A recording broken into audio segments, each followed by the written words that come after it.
Nuestra cobertura especial en Canto Boricua no podía culminar sin que entrevistáramos al gobernador Alejandro García Padilla.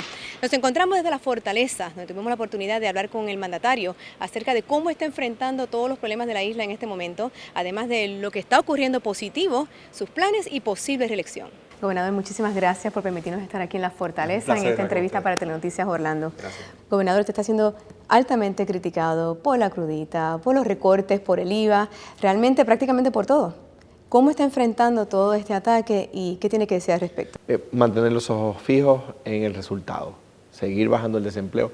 El desempleo promedio del gobierno anterior era 16.5%. Ahora mismo el desempleo está en 11.8%, es el desempleo más bajo en los últimos 7 años. Tenemos que bajarlo más. Pero ciertamente para llegar desde 16.5 a donde queremos llegar, teníamos que pasar por 11.8 en algún momento. Y eso pues está teniendo un resultado junto al turismo, junto a la agricultura, en el aumento de empleos netos y en la reducción del desempleo. ¿Cree usted que sus aportes y los de su gobierno realmente están siendo tergiversados por sus rivales? Es cuando, más que la tergiversación política, que sí sucede, es cuando la desgracia del país pasa a ser entretenimiento cotidiano.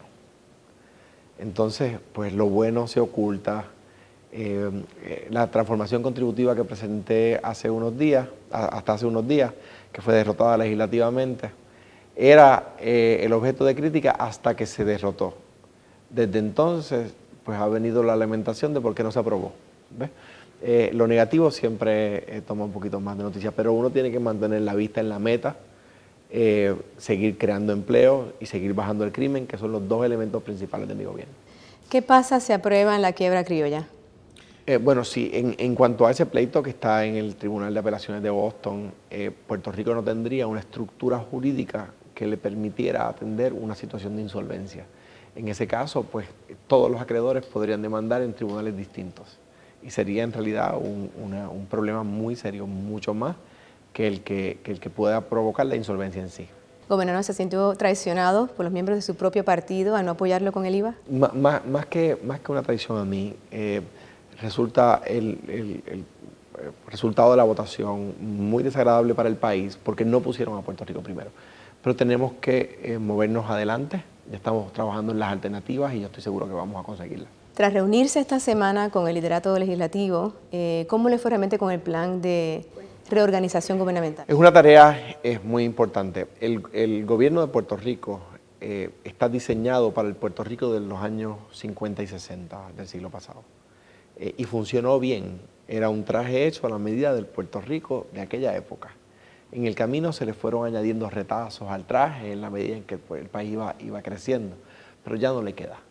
Y tenemos que darle reingeniería al gobierno, darle una reestructura al gobierno para que se atempere y pueda servir eficientemente al Puerto Rico de hoy. ¿Qué huella nos dejaría Alejandro García Padilla al culminar su mandato? En este primer mandato, pues de nuevo, un cambio en la tendencia del empleo y del crimen y la responsabilidad fiscal. Cuando yo inicié como gobernador, el crimen era el más alto de la historia, el desempleo era el más alto en décadas. Ahora el crimen es el más bajo en décadas y el desempleo es el más bajo en 7 años.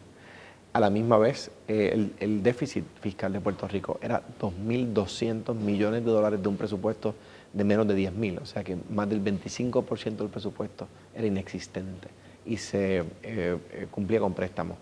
Nosotros no estamos tomando préstamos para cuadrar el presupuesto y esperamos terminar este año fiscal con un déficit de entre 81 y 136 millones. Es decir, que hemos bajado de 2.200 millones de déficit a 81 millones de déficit. Y estoy seguro que esos números van a ser positivos antes de que termine mi primer cuatrenio. ¿Gobernador, se lanzaría nuevamente a la candidatura? Sin duda alguna. ¿Y cuáles serían sus planes políticos? Continuar bajando el crimen, continuar bajando el desempleo. Bueno, y para nosotros llegó el momento de regresar a Orlando y despedirnos por ahora de esta hermosa isla. El tiempo nos dirá qué pasará con estos momentos de crisis y si la gestión del gobernador Alejandro García Padilla logrará convencer a los puertorriqueños en pos de un segundo mandato. Desde Puerto Rico, Olga Imad.